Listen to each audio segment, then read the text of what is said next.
Well, here we go. Welcome to another episode of Bassin with Captain Lou.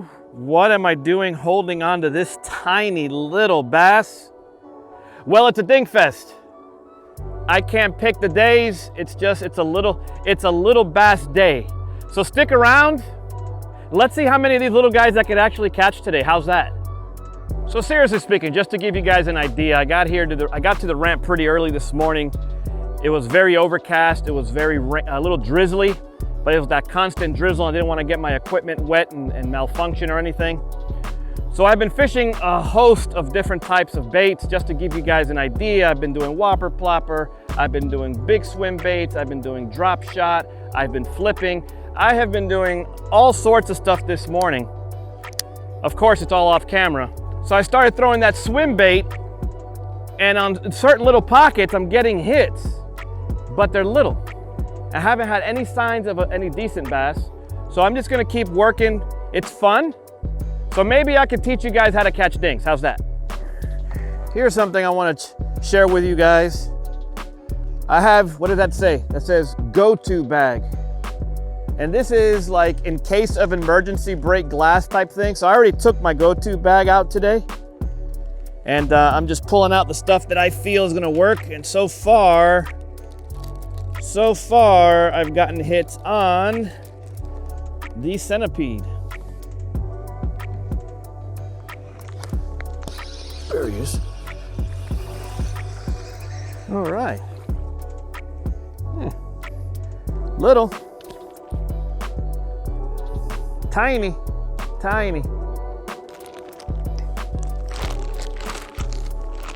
Well, I have a mystery tackle box if you can have a mystery bag. I'm kidding, I know what's in here. There he is.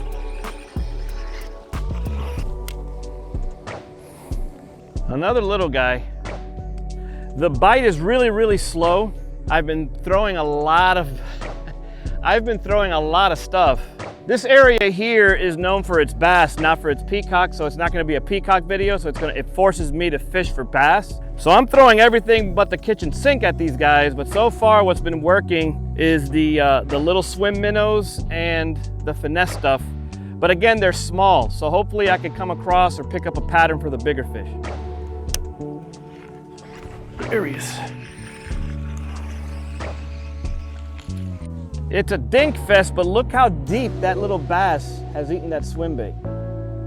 In a matter of a second, it barely touched the bank and it swallowed it like that. So here's what's happening. The little guys aren't swimming after this. I'm actually landing on top of their head and they're striking it and they're actually just swallowing it pretty deep. I don't know if they're bucks that are staging up or if they're just that close to the cover. So even though they're small, I'm still tinkering with it.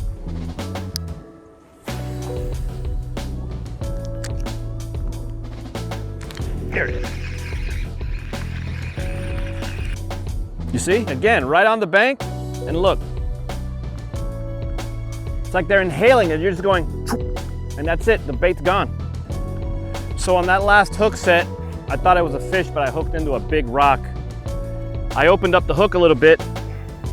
That I bent back, but if you guys can notice right here, very, very closely, I rolled my hook point. So I keep these hook files in the boat and on me when I'm fishing. So let's see if I can restore this hook point with this hook file, and that way I don't need to change the hook, the jig head. And simply what you do on these is there's a line built in on the stone. So I just put it in that ridge there and just start filing it.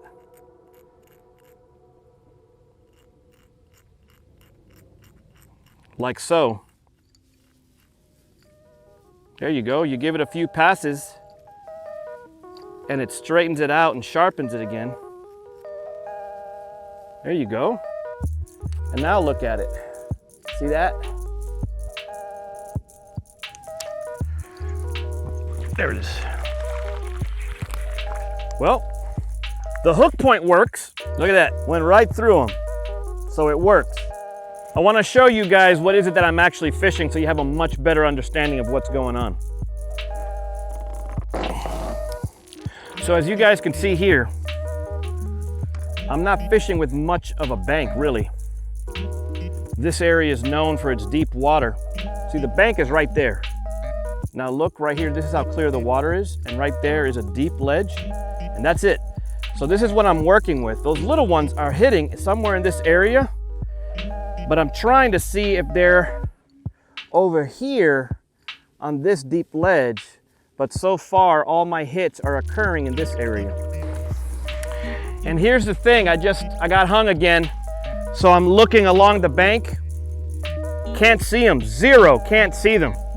So I think what's happening is they're holding, these little bass are holding on the ledge, and as soon as the fish, or as soon as my lure hits the water, they're darting up to get it.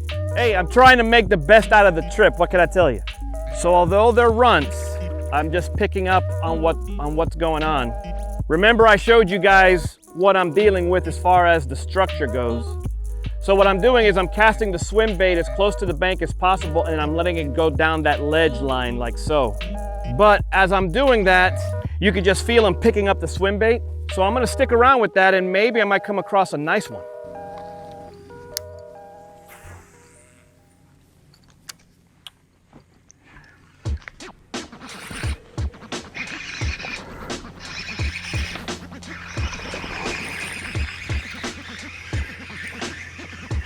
Well, here we go. Oh, oh man. That was a nicer fish too. I mean, it wasn't a giant. I mean, it was in a 1.5 pound, 2 pound class. But when you're catching dinks, and then you catch, you know, like a keeper size.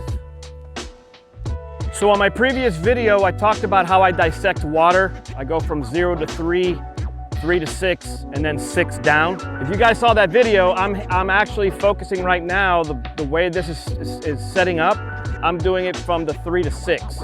And that's what's getting me the strikes. There he is. Okay, well that one struck while it was moving. That's why it caught me off guard, because I haven't been doing that. He's still small, but he caught me off guard.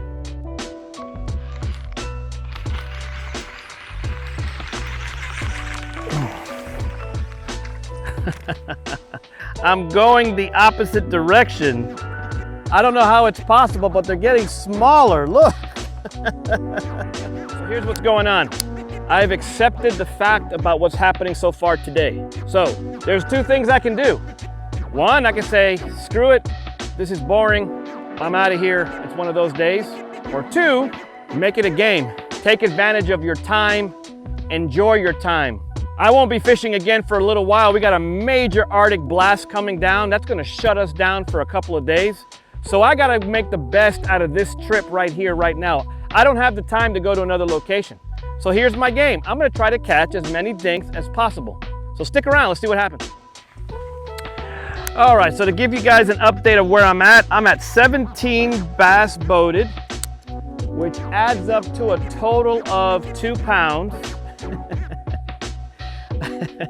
So what I'm gonna do is I'm gonna head to another system that's part of this location. So this one yielded me the most fish so far. The first area yielded me 1 fish, and then this area yielded me 16. So let's see what happens in the other area.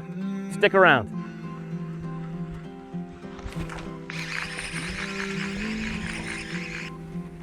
Well, what do you know? I caught a dink peacock too.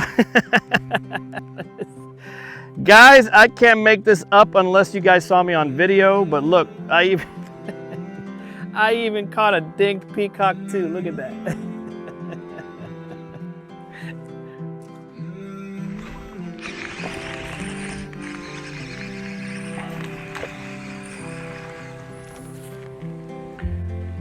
Well, I'm happy to report the Dink Fest continues.